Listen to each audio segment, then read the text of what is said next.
Hello everyone, welcome to Venus kitchen. ఈరోజు వీడియోలో అన్నవరం సత్యనారాయణ స్వామి ప్రసాదాన్ని ఎలా ప్రిపేర్ చేసుకోవాలో చూద్దాం.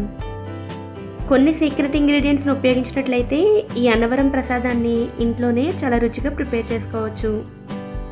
సాధారణంగా గోధుమ రవ్వ అనగానే మనకి మార్కెట్లో 2 రకాల రవ్వలు కనిపిస్తాయి.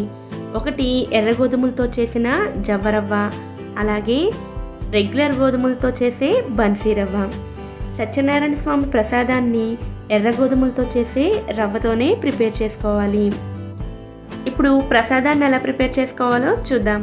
స్టవ్ మీద కడాయిలో 1 కప్పు వరకు రవ్వను వేసుకుని ఫ్లేమ్ని లోనే ఉంచుకుని రవ్వను ఫ్రై చేసుకోవాలి. ఈ రవ్వ ఫ్రై అయ్యేలోపు ఈ ప్రసాదంలోకి ఉపయోగించే సుగంధ ద్రవ్యాలను చూద్దాం. మసాలా దినుసుల్లో ఉండే జాజికాయ నుండి పావు వంతు ముక్కను తీసుకోవాలి.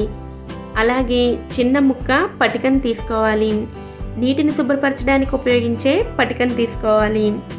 అలాగే 2 యాలకులు లేదా 1 టీ స్పూన్ యాలకుల పొడినైనా తీసుకోవాలి. 2 చిటికుళ్ళ కుంకుమ పువ్వును కూడా తీసుకుని వీటన్నిటిని మెత్తని పొడిలా చేసుకోవాలి. ప్రసాదంలో ఉపయోగించే సుగంధ ద్రవ్యాల పొడిని ఇలా రెడీ చేసుకుని ఉంచుకోవాలి. ఈలోపు రవ్వ కూడా ఫ్రై అవుతుంది. రవ్వ లోపల నుంచి బాగా ఫ్రై అయ్యి ఇలా పైన తెల్లగా రావడానికి 10 నిమిషాల దాకా టైం పడుతుంది. ఇప్పుడు స్టవ్ ఆఫ్ చేసుకుని ఈ రవ్వను ఒక ప్లేట్లోకి తీసుకోవాలి. స్టవ్ మీద అడుగు మందంగా ఉన్న గిన్నెను పెట్టుకుని అందులో 1 కప్పు రవ్వకి 3 కప్పుల వాటర్ని వేసుకోవాలి. వాటర్ బాయిల్ అవ్వడం స్టార్ట్ అయిన తర్వాత స్టవ్ ఫ్లేమ్ని లోలోకి మార్చుకుని ముందుగానే వేయించుకుని ఉంచుకున్న రవ్వను వేసుకుని ఒకసారి మిక్స్ చేసుకుని స్టవ్ ఫ్లేమ్ని లోనే ఉంచుకుని మూత పెట్టుకుని ఈ రవ్వని ఉడికించుకోవాలి. వేయించిన రవ్వ ఉడకడానికి కొద్దిగా టైం పడుతుంది. స్టవ్ ఫ్లేమ్ని లో టు మీడియం అడ్జస్ట్ చేసుకుంటూ మధ్య మధ్యలో మూత తీసుకుని మిక్స్ చేసుకుంటూ మళ్ళీ మూత పెట్టుకుని ఈ రవ్వను మెత్తగా అయ్యేంత వరకు ఉడికించుకోవాలి. స్టవ్ ఫ్లేమ్ని లోలో ఉంచుకుంటే ఈ రవ్వ ఉడకడానికి 12 నుంచి 15 నిమిషాల దాకా టైం పడుతుంది.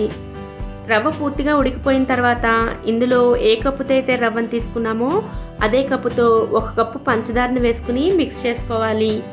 పంచదార మొత్తం కరిగిన తర్వాత ఇందులోనే 1 కప్పు వరకు బెల్లాన్ని కూడా వేసుకోవాలి. అన్నవరం ప్రసాదంలో ఉపయోగించే బెల్లాన్ని తాటి బెల్లం అంటే నల్ల బెల్లాన్ని ఉపయోగిస్తారు.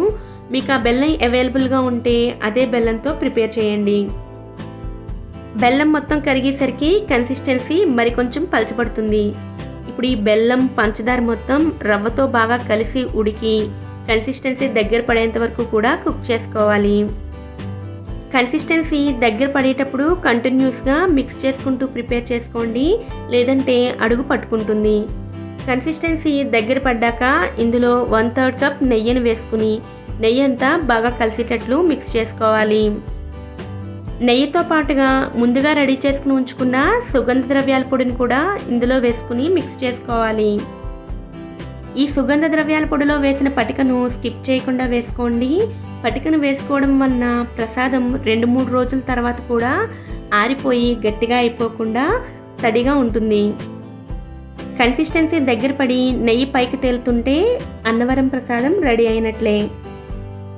ఇలా వేడిగా ఉన్న ప్రసాదాన్ని కుట్టుడాకులో చుట్టి ఇవ్వడం వలన ఆకుకున్న పరిమళం కూడా ప్రసాదానికి పట్టుకుని ప్రసాదం రుచి మరింత బాగుంటుంది. ఈ టిప్స్తో చేసుకున్న ఈ అన్నవరం ప్రసాదం ఫ్రిడ్జ్లో పెట్టకపోయినా సరే 2 నుంచి 3 రోజుల వరకు కూడా ఫ్రెష్గా ఉంటుంది. ఈ అన్నవరం ప్రసాదాన్ని మీరు కూడా మీ ఇంట్లో తప్పకుండా ట్రై చేయండి. ఓకే ఫ్రెండ్స్, ఈ వీడియో కనుక మీకు నచ్చినట్లయితే వీడియోని లైక్ చేసి ఛానల్ని సబ్స్క్రైబ్ చేసుకోండి. పక్కనే ఉన్న బెల్ ఐకాన్ని కూడా యాక్టివేట్ చేసుకోండి. Thanks for watching.